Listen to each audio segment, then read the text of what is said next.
Hello, listeners. It's me again, Oblivion, and you are tuning in to Signos. In this episode, we will talk about the story of a man with lots of creepy experiences.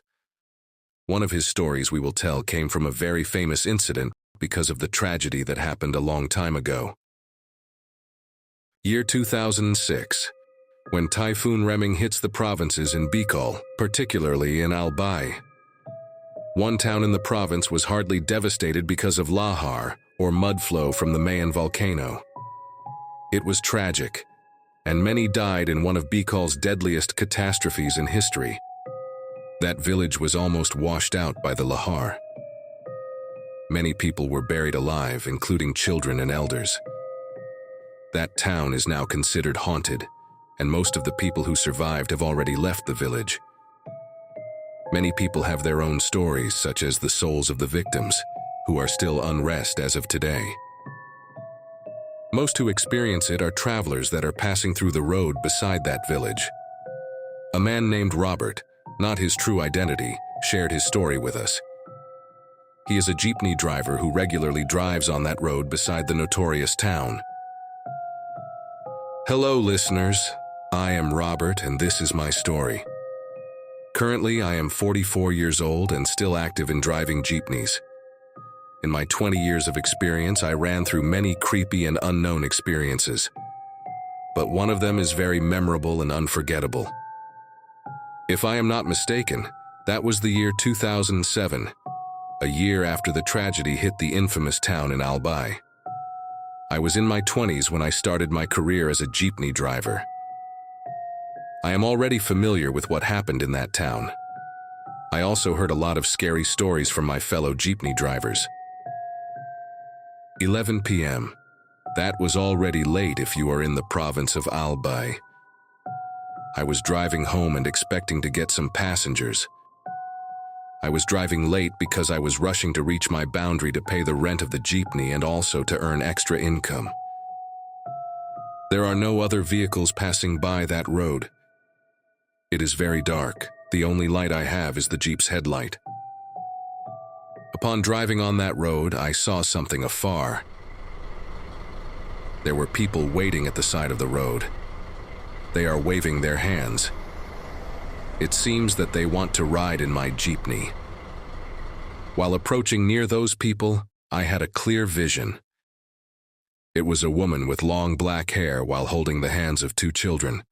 One was a little girl, and the other one was more of an older boy. The strange thing was they were all wet and covered in mud. It is noticeable because they all wear white clothes, and the thing is, I don't remember any rain on that day. I decided to stop by the sidewalk to let them ride. They placed themselves near the exit of the Jeep. It was strange, and I got a little goosebumps. Their heads are bowed down. That's why I cannot clearly see their faces. I was driving that time at moderate speed. I can't help myself to look at the rear-view mirror of the Jeep. I was worried they might fall the Jeep if they are sleepy. Suddenly, one of the passengers moved slowly to reach the back of my driver's seat. It was the older boy who reached his hands to me. He was giving me a bunch of coins. Obviously, it was the fare for riding. So I gave my right hand to reach the boy's hand. It was a strange feeling when I got those coins. The texture of the coins. It was rough, moist, and muddy. I look at my hands. Yes, they are coins full of mud. It is not the usual color mud. It was dark gray. Suddenly, I got chills. I am remembering the stories of my fellow senior jeepney drivers. I was going to ask them where they go or where to send them off. When I looked in the mirror, my eyes widened. The passengers disappeared. It was a mix of emotions. I am scared, but also afraid that they might have fallen off the vehicle. So I parked my Jeep at the side and stopped the engine. I went outside and walked to reach the back of the Jeep. I can't find them. I am also looking far to see if they are in the middle of the road. No one was there. It's like they vanished to the outside world. It came again to my mind, the stories of those senior jeepney drivers. That's why I decided to go back to the driver's seat and go home immediately. But before I turn around, someone pulls my hand. The hands were muddy, and at the same time, very cold. It is just a small hand. When I turned back my head, I saw who it is. The boy who gave me the coins. I almost got a heart attack when I saw not just him, but also the woman and the little girl. Their faces, they were pale, as were the eyes. It is pitch black. They are crying. It's like they are crying for help. I almost screamed that time.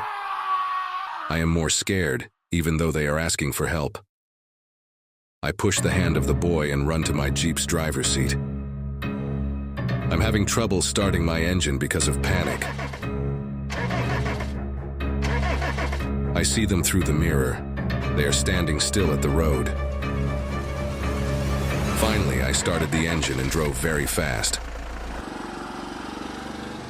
That was the scariest night that happened to me. It was my first time to see and feel those things. Even though I run the Jeep fast, it feels like I'm having a long drive. I arrived at home safely.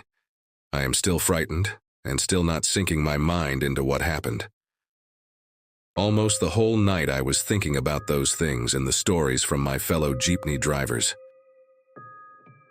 The next morning, I didn't skip the day of driving. I need to earn income and gather money to pay my boundary. It was lunchtime when I got to speak with my fellow jeepney driver. I told them what happened last night. They are not surprised to my story. It's like they are used to it. One of them told me that it came from that village. They said it was the unrestful spirits because of the tragedy. Up until now, they are still lurking at that road, especially at late night. They are begging for help.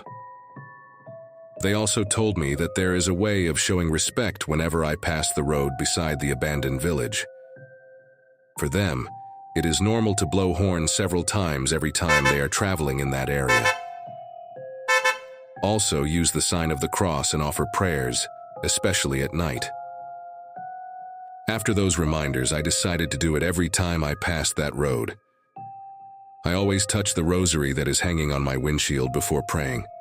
I also refrain myself from driving so late at night.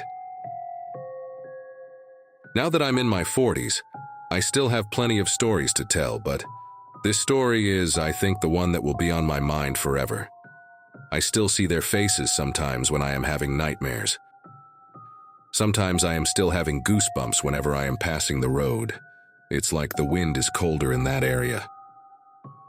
Thank you for listening to my story, and also thank you, Signos, for featuring my unbelievable experience.